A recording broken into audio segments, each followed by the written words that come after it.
صحابي په مخه به قل هو الله احد په مانځه کې وي. نبی علیہ السلام ته شکایت راغی چې دی په مخه قل هو وایي.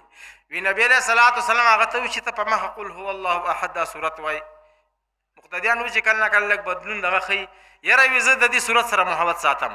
نبی علیہ الصلوۃ والسلام هغه صحابي ته وایي چې د دې دا محبت به تا جنت ته داخل کړي.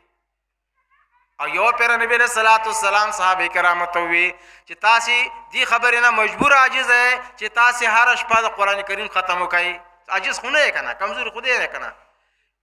صحابه کرام وی چې ولې نه یاره پورا ختم د قران کریم کول هر شپه خو ګران کار دی کنه.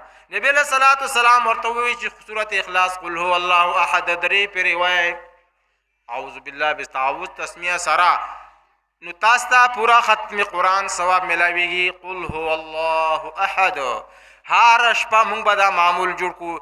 ډېرې زنانه مشرانې به راغلي او ډېر با کسان راغلي چې هغه په قرآن کریم داسې نشي ویلی. هر شپه خپل معمول جوړ کړئ. د اوده کېدو نه مخکې اعوذ بالله بسم الله سره هغه ول تعوذ وایي او بیا بسم الله الرحمن الرحیم وایي. قل هو الله احد دا صورت خپل معمول جوړ کړئ او هر شپه ختم ثواب دا هغه اجر حاصل کړئ. بسم الله الرحمن الرحیم. قل